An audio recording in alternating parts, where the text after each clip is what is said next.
జరిగిందంతా తెలిసింది. ఆ సమయానికి నేను ఊళ్ళో లేకపోవడం వల్ల రాలేకపోయాను. ఇన్నేళ్లు మీతో కలిసి జీవితాన్ని పంచుకున్న ఆవిడ ఇంత హఠాత్తుగా వెళ్ళిపోవడం నిజంగా మీ గుండెలు ఎంత బాధ ఉంటుందని అర్థం చేసుకోగలను. నేను కలుసుకున్నది ఒక్కసారి అయినా ఆవిడ తోబుట్టులాగా ఎంతో అభిమానంగా ఆప్యాయతగా అనిపించింది.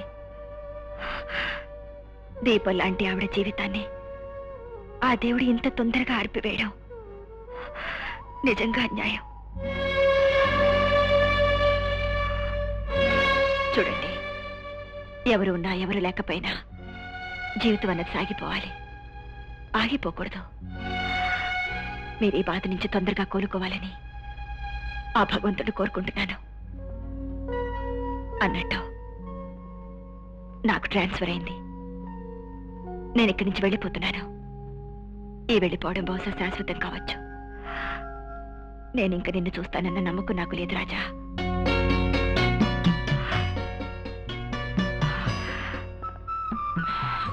I'm sorry.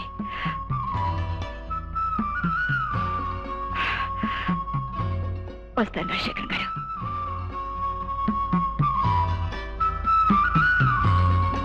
హఠాత్తుగా మీరు ఇలా రాజీనామా చేయడం ఏమిటి?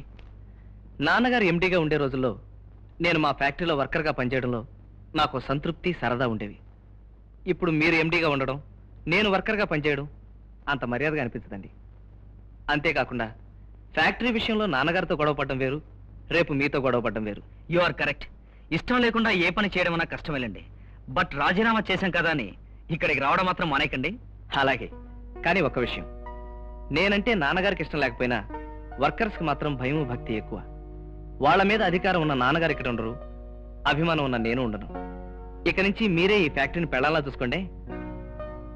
అలాగని పెళ్ళాన్ని మాత్రం ఫ్యాక్టరీలా చూసుకోకండి. వస్తాను. What is this? ఇంకా వంటగలదా? ఏమిటి ఆలస్యం? ఏమిటండి హడావుడి? ఒక్కదాన్ని అన్ని పనులు చేసుకోవాలి కదా. ఒక్కదాని చూసుకోలేకపోతే మరో నలుగురిని చూసుకోవచ్చుగా. ఎప్పుడు రాని మనుషులు. ఆ ఇంజనీర్ గారిని, ఆడిటర్ గారిని భోజనం పిలిచాం. వాళ్ళని అక్కడ ఆకలితో ఉంచేసాం. మా ఆవిడ వంట బాగా చేస్తుంది, అదరగొట్టేస్తుంది, తొందర రెడీ చేస్తుందని చెప్పాను. ఇలా అయితే ఎలా?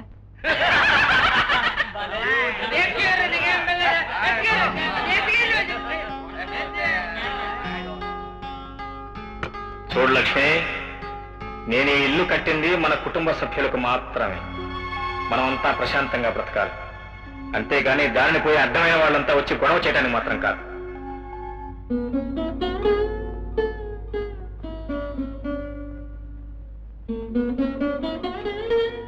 నాన్నగారు, సారీ నాన్నగారు. దేనికమ్మా? మీకు భోజనం తీసుకురావడం ఆలస్యమైంది. అమ్మున్నప్పుడైతే. అమ్మ ఉన్నప్పుడు మాట ఇప్పుడు ఎందుకమ్మా? ఇప్పుడు లేదుగా, ఇంకెప్పుడు రాదుగా. అయినా మనిషి ఉన్నప్పుడు విలువ తెలియదమ్మా. పోయిన తర్వాతే ఆ మనిషి విలువ తెలుస్తుంది. ఆ టేబుల్ మీద భోజనం పెట్టాడు. వెళ్ళమ్మా.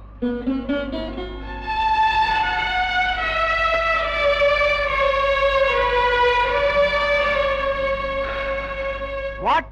ఇది విజయవాడ కాదయ్యా, వైజాగ్. కాదు, ఊరే రాగినప్పుడు నెంబర్ రాంగ్ ఏం చేస్తుంది? ఇడియట్.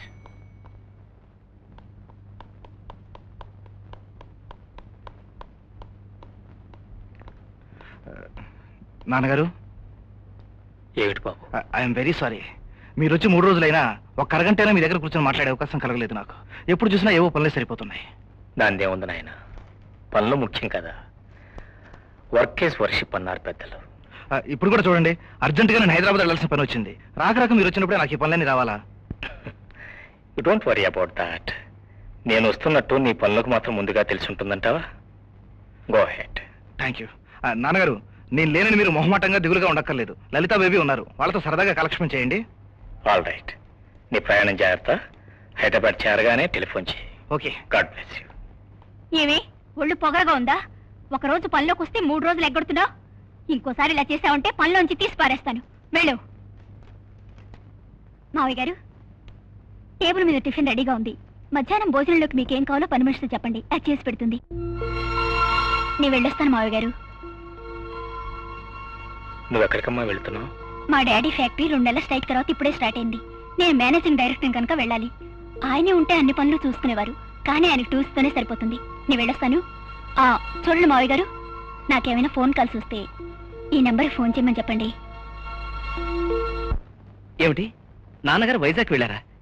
ఇక్కడ ఏం తక్కువైందని ఆయన అక్కడికి వెళ్ళడం? కావలసిన మనిషి వెళ్ళిపోయాక ఆయనకి అన్నీ తక్కువ అయ్యాయిరా. ఇక్కడ ఆయన గౌరవం మర్యాద ఒక్కొక్క మెట్టు దిగిపోతున్నాయి మీ బావగారి చలవ వల్ల. ఇప్పుడు అర్థమవుతుంది అనుకుంటాను. చదువు, ఆస్తి, అంతస్తు ఉన్నాయని ఆయన మా చెల్లాయికి తీసుకొచ్చి కట్టబెట్టిన అల్లుడి గారి ప్రతిభ. అయినా అల్లుడి దగ్గర ఉండలేకపోతే నా దగ్గరకు వచ్చి ఉండొచ్చు కదా. అవునులే, కాదనుకున్న కొడుకును కదా, ఆయన నా దగ్గరికి ఎందుకు వస్తారు?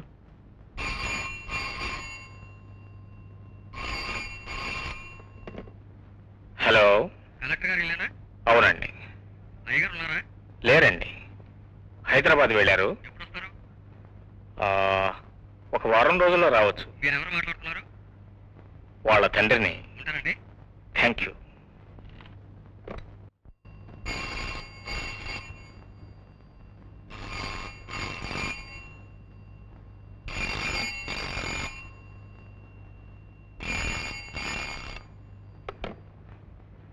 హలో,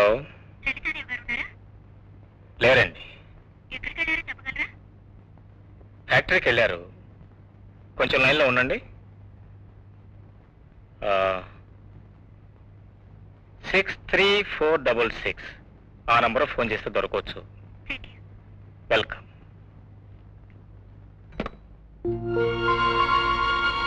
నేను టెలిఫోన్ బాయ్నా బెల్ బాయ్నా వీటి టెలిఫోన్ అటెండ్ అవటానికి. నేను టెలిఫోన్ బాయ్నా బెల్ బాయ్నా వీటి టెలిఫోన్ అటెండ్ అవటానికి. నేను టెలిఫోన్ బాయ్నా బెల్ బాయ్నా వీటి టెలిఫోన్ అటెండ్ అవటానికి. అయ్యగారు టిఫిన్ చేయండి. నేను తర్వాత చేస్తాలేమ్మా. తర్వాత నాకు ఏలవదండి. ఏమ్మా, నువ్వు కూడా ఏదైనా టూర్ వెళ్ళాలా, లేకపోతే ఏదైనా ఫ్యాక్టరీకి వెళ్ళాలా? అది కాదండి, ఈ పుస్తకంలో సీరియల్ చదువుకోవాలి. ఓహో, అలాగే కానీ అమ్మా, నువ్వు శ్రద్ధగా చదువుకో. అవసరం అనిపిస్తే నేను తర్వాత టిఫిన్ చేస్తాను.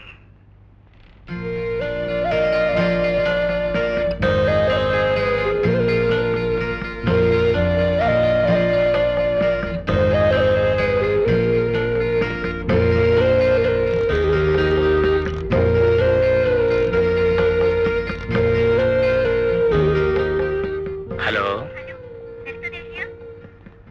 నేనేనమ్మా మాట్లాడుతున్నాను. ఏం లేదమ్మా, ఈ పూట ఇంటికి వెళ్దామని అనుకుంటున్నాను.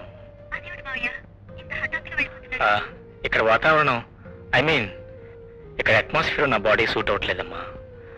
అందుకే ఊరికి వెళ్ళాలనుకుంటున్నాను. నువ్వేం అపార్థం చేసుకో కదా. ప్లీజ్, అబ్బాయి వచ్చిన తర్వాత కూడా చెప్పమ్మా. Okay, thank you very much for your kind concern. ఉంటానమ్మా, bye.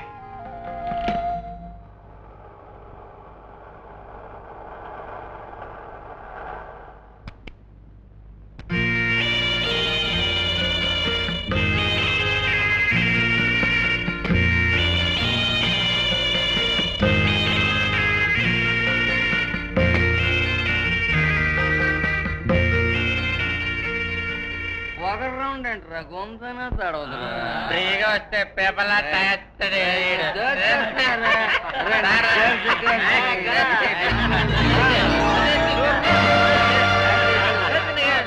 What nonsense is this? ఎవరు మీరు? నువ్వెవరు అయ్యా? పిలవని పేరంటానికి వచ్చినట్టు పార్టీలోకి వచ్చి ఏమిటానికి వస్తున్నావు? పాపం పెద్ద ఆయన మందు కావాలేమి గారు, వాసన తగిలి ఇంట్లోకి వచ్చాడు. షడపైసే, మానవత్వం లేకుండా, మంచి మర్యాద లేకుండా మాట్లాడడానికి సిగ్గు లేదు? నా ఇంట్లో ఇతరులు ఎవరు మందు తాగడానికి వీలేదు. మామయ్య, ఏమిటి మీరు మాట్లాడేది? వాళ్ళు నా అతిథులు, గెట్అవుట్ అంటారేమిటి?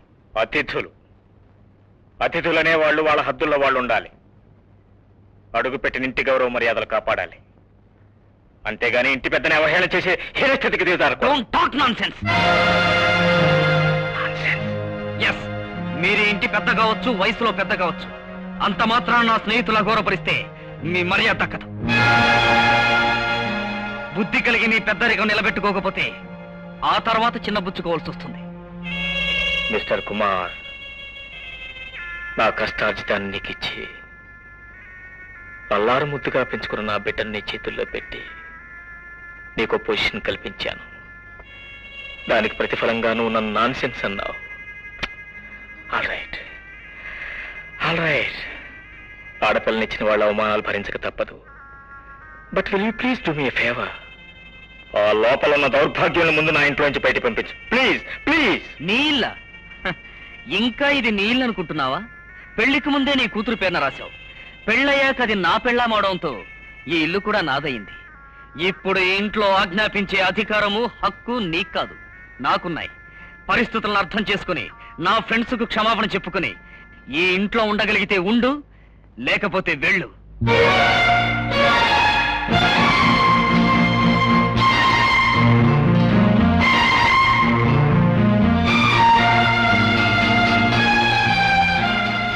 బాబు కుమార్, పెళ్లికి ముందు నువ్వు విద్యార్హుడవని, వినయ విధేయతలున్నవాడివని, ఈ ఇంటి గౌరవాన్ని నిలబెట్టగల సమర్థుడవని, నా కన్న కొడుకును కూడా కాదని ఈ ఇంటిని నీ చేతిలో పెట్టాను. కానీ ఇప్పుడు అర్థమైంది నేను పొరపాటు పడ్డానని. నన్ను ఈ ఇంట్లోంచి వెళ్ళమన్నావు. అలాగే వెళ్తాను బాబు. నాది కానీ ఇంట్లో నేను కావాలని కోరుకొని ఇంట్లోనే ఉండను బాబు. వెళ్తాను. కాదు బాబు, ఒకే ఒక నా ఆఖరి కోరిక.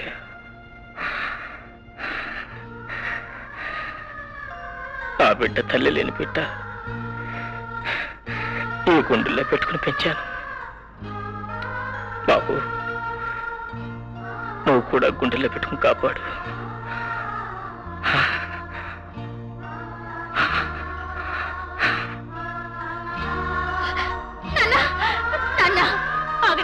ఎక్కడికి వెళ్తారు? ఉండండి అన్న. ఏమండి, దేవుడు లాంటి మా నాన్నగారిని బయటికి పొమ్మంటారా? మీకు మర్చిపోయిందా? మీరు అసలు ఒళ్ళు కలిసే మాట్లాడుతున్నారు. నీ బాబునే కాదు, నా ఇష్టానికి ఎదురు చెప్తే నిన్ను కూడా బయటికి గెంటేస్తా. నా ఇంట్లోంచి నన్ను బయటకు పొమ్మన్నావు, సహించాను.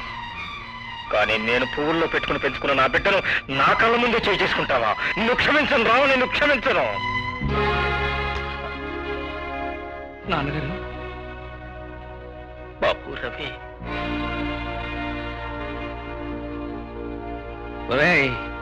అయోగ్యుడు అయిన నిన్ను అల్లుండి చేసుకుని అందలం ఎక్కించిన ఆ దేవుడికి భలే బుద్ధి చెప్పావురా. అవునులే, కనకపు సింహాసనమున సునకము కూర్చుండబెట్టిన కరవడం అనే తన జాతి లక్షణాన్ని ఎలా మానుకుంటుందిరా?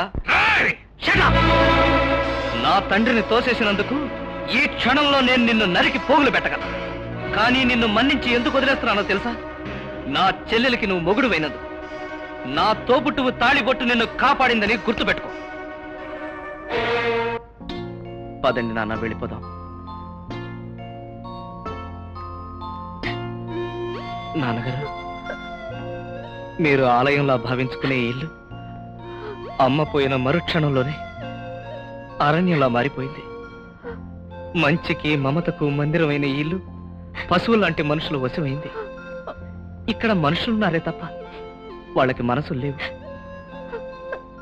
ప్రేమ కోసం పరితపించే మీరు ఇక్కడ ఉండలేరు నాన్న. పదండి నాన్న, వెళ్ళిపోదాం. పదండి. చూడమ్మా, నాన్నగారి కోసం నా కోసం నీ కన్నీళ్లు వృధా చేసుకోవద్దు. ఆ మనిషి మారకపోతే ముందు ముందు నీకు ఈ కన్నీళ్లు చాలా అవసరం అవుతాయి. పదండి నాన్న.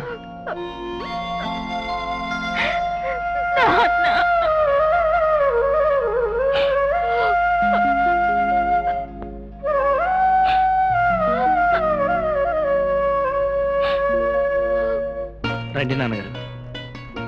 గౌరీ, గౌరీ, మావయ్య గారు. గౌరీ, చల్లాయిని చూడాలనిపించి ఆ ఇంటికి వెళ్ళాను. అక్కడ దయనీయమైన పరిస్థితిలో నాన్నగారిని చూశాను. ఈ వేళ నుంచి ఇక్కడే మన దగ్గరే ఉంటారు. చాలా సంతోషం అండి. దేవుడు లాంటి మావయ్య గారు మన దగ్గర ఉండడం మన పూర్వజన్మ పుణ్యం అండి.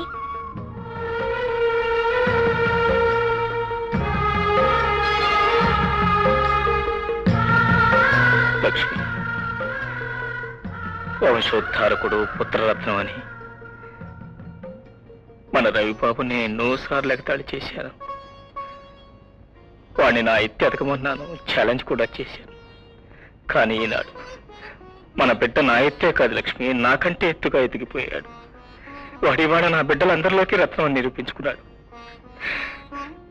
నువ్వు వెళ్ళిపోయిన తర్వాత ఒంటరివాడినైన నాకు వాడి గుండెల్లో తలదాచుకునే అవకాశం ఇచ్చాడు లక్ష్మి. నాన్నగారు, నన్ను మరీ అంత ఎక్కువ చేసి మాట్లాడకండి. నేను ఎంత ఎదిగినా మీ ముందు ఎప్పుడూ చిన్నవాణ్ణి.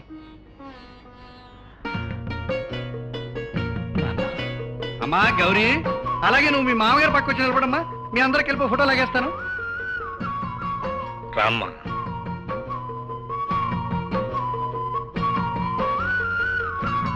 బావగారు, నేను ఫోటోగ్రఫీ మొదలెట్టినప్పటి నుంచి తీసిన అన్ని ఫోటోల్లోనూ ఈ ఫోటో మహత్తరమైనది అవుతుందండి. అలా శుభం.